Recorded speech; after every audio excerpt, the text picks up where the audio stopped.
जय श्री राम कृष्ण वंदे जगत गुरु। मगन भागीरथी का अविरल प्रवाह में आप सर्वात्मीय बंधुओं का हार्दिक स्वागत है, अभिनंदन। सदा की भांति आज की नित्य सत्संग का प्रसंग है हरिसागर। हरिसागर पर सत्संग चल रही है, तो आज हरिसागर का दूसरा अंग प्रारंभ करते हैं। पहला गुरु महिमा का अंग हमने कर लिया, अब दूसरा अंग है अजाणी का अंग, जिनका हम प्रारंभ करने जा रहे हैं। जय बोलो सीताराम की जय हो, रामानंदाचार्य भगवान की जय हो, हरि राम जी महाराज की जय हो, सर्व संतन की जय हो। हरि ओम राम राम। अजानी भूले पंथ को अजानी माँ की खा, अजानी भूले वस्तु को अजानी नर खा जा। अजानी भूले पंथ को अजानी माँ की खाए, अजानी भूले वस्तु को अजानी नर कौन जाए। अब संसार में तीन तरह के लोग हैं। पहले कई लोग कुछ भी वस्तु अवस्तु को नहीं जानते और नहीं कुछ मानते हैं, वे सभी हैवान हैं। दूसरे कहीं कुछ मानते हैं पर कुछ भी जानते नहीं, वो सभी अनजान हैं। और तीसरे हैं कुछ जानते हैं परंतु मानते नहीं, वो मूर्खतापूर्ण ज्ञान है। ये सब अजानी की श्रेणी में आते हैं, यानी अनजान की श्रेणी। ऐसे अजानी अज्ञान के कारण सन्मार्ग को भूल रहे हैं। तो ऐसे ही अनजान असावधान ही भोजन में मक्खी खाते हैं, यानी व्यवहार में धोखा खाते हैं। संसार अवस्तु ये नाशवान मिथ्या परिवर्तनशील अविद्या का कार्य है। इसको अपना करके मोह में खोया जाता है, ज्ञान में खोया। वह अजानी सत वस्तु को भूल जाता है, परमात्मा परमानंद के स्वरूप को भूल जाता है। ऐसे अजानी ही विविध नरकों में जाते हैं, अतः लोक परलोक में कष्ट दुख भोगते हैं।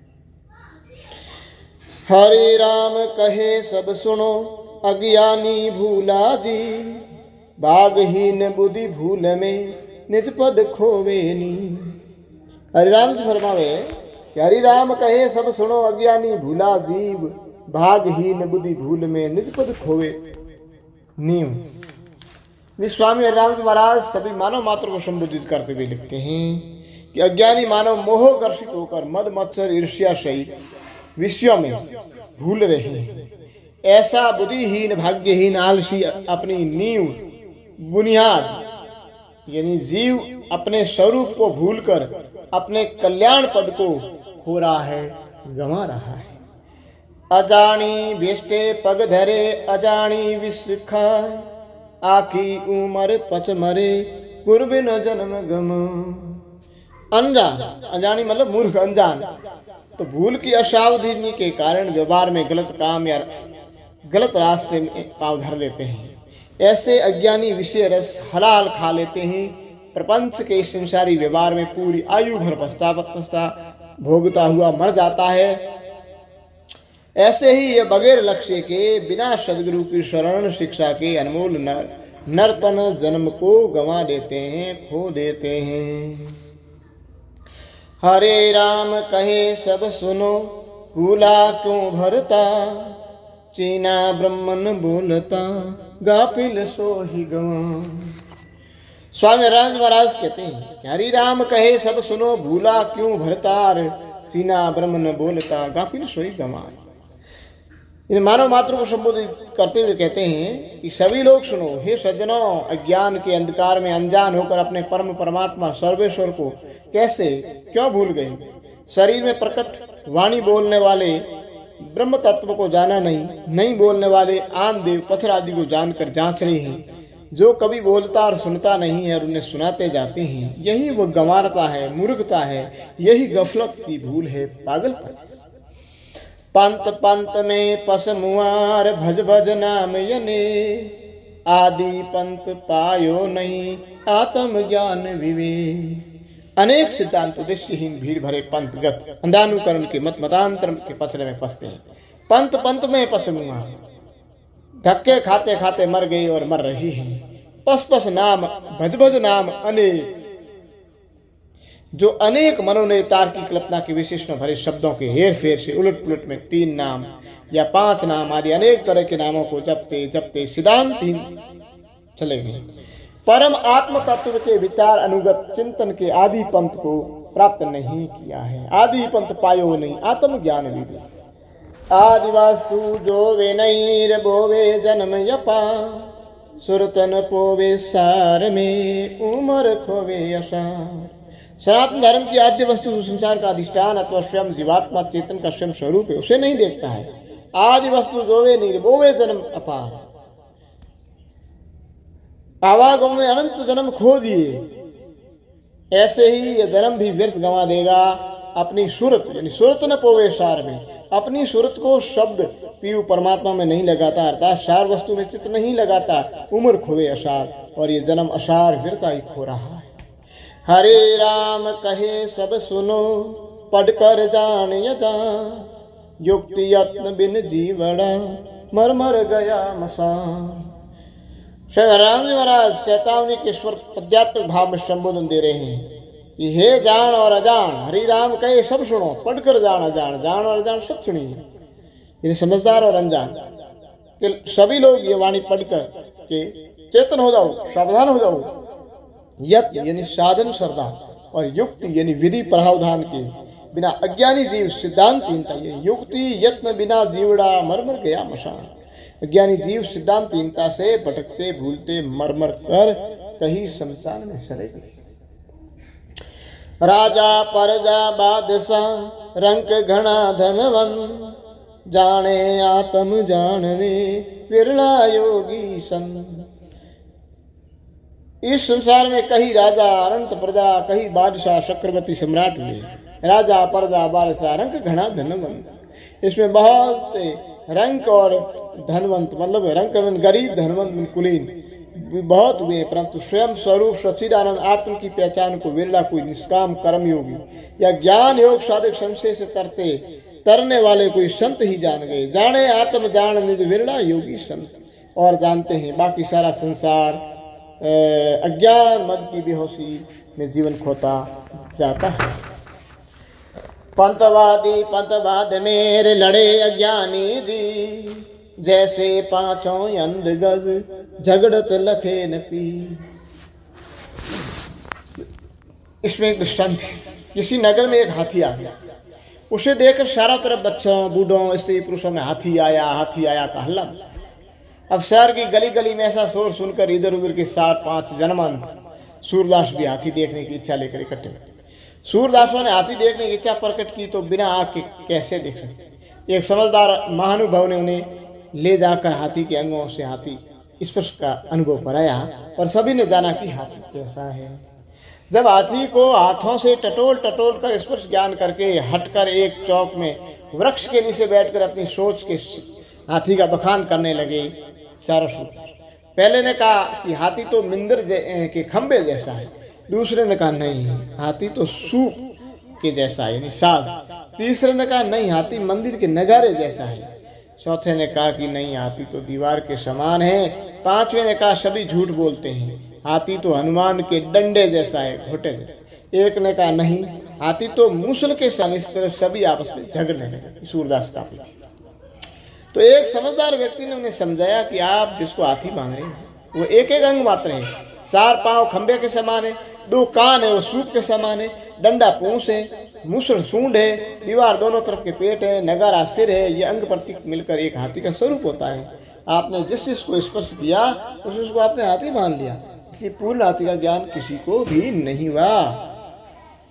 सिद्धांत बात यह है कि इसी प्रकार पंथवादी द्वैत अद्वैत द्वैताद्वैत अथवा आजकल की कल्पना के आधार पर बगैर गुरु परंपरा साधन साध्य बिना सिद्धांतहीन कहीं का रथ और कहीं का घोड़ा पंथवादी युक्ति रथ जोड़ा कावत की भांति आज लोगों की भीड़ देखकर लोग भागते जाते। अज्ञानी लोग आपस में खंडन मंडन करते लड़ रहे, भौतिकता में जागते भागते हैं, वे सच्चिदानंद की ऊपर नहीं चाहते।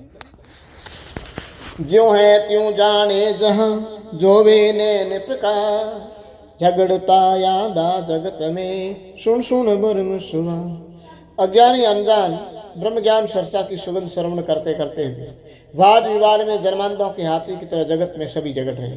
कोई सुज्ञानी साधनशील विधिवत सदगुरु सम्मुख प्रणिपात से ज्ञान चक्षु के प्रकाश से देखे तो गज्जों का त्यों सतचित आनंद की सभी को सर्व व्यापक तत्व प्रदान।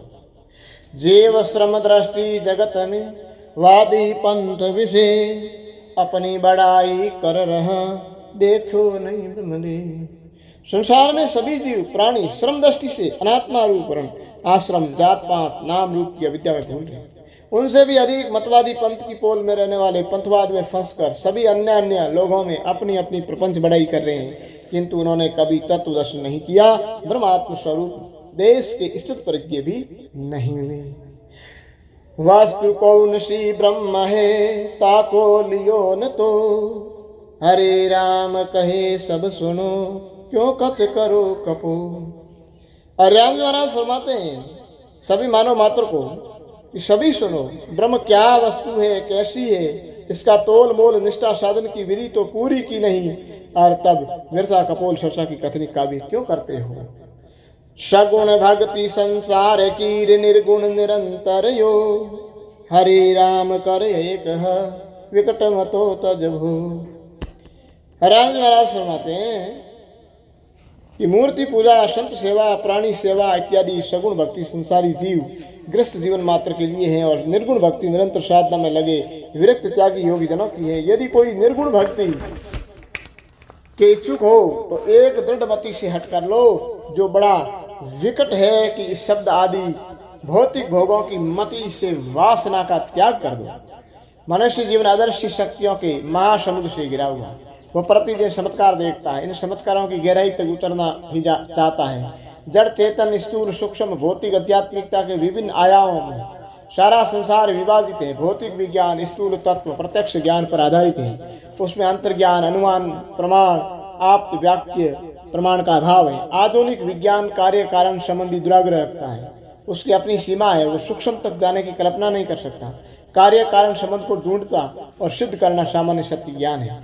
परम ज्ञान अतीन्द्रिय ज्ञान पराविज्ञान तंत्र अध्यात्म जो इन मानदंडों के दायरे में नहीं आते। ईश्वरीय चमत्कार कार्य कारण संबंधों की अपेक्षा नहीं रखते। संत तुलसीदास ने कहा है, पग बिनो चले सुने बिन काना, कर बिनो कर्म करे विधि नाना। आनंद रहित सकल रस भोगी, बिन वाणी वक्ता बड़ योगी। जो बिना पैर के चलता है, बिना कान के सुनता है, बिना हाथ के नाना विधि कर्मों को करता है, उस परम पिता परमेश्वर की विशाल शक्ति के आगे कार्य कारण संबंधों की तीसरी हो जाती है।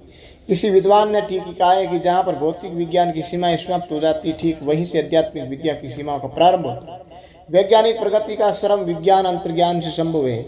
यूरी गेलर की विचित्र शक्ति को देखकर भौतिक विज्ञानी हतप्रभ रह गए, क्योंकि उनके सामने उसने बाजार में चल रही ट्राम को रोक दिया, अंगूठी के 2 टुकड़े कर दिए। केवल दृष्टिपात मात्र से लंदन के टावर में लगी घड़ी की सुइयों को उसने उल्टा घुमा दिया।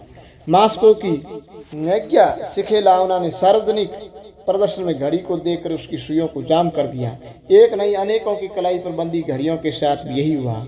चमत्कार एक जादूगर भी बता सकता है, एक तांत्रिक भी कर सकता है, सिद्ध योगी भी, एक अनुभवी ज्योतिषी भी। प्राय ये सभी चमत्कार व्यक्तिगत होते हैं, समष्टिगत नहीं, समष्टिगत सृष्टि के नहीं। चमत्कार तो चमत्कार ही है, इसे व्यष्टि एवं समष्टि की सीमाओं में नहीं बांधा जा सकता। अब रूस, इंग्लैंड, अमेरिका, चेकोस्लोवाकिया में परा मनोविज्ञान के क्षेत्रों में काम होने लगा है।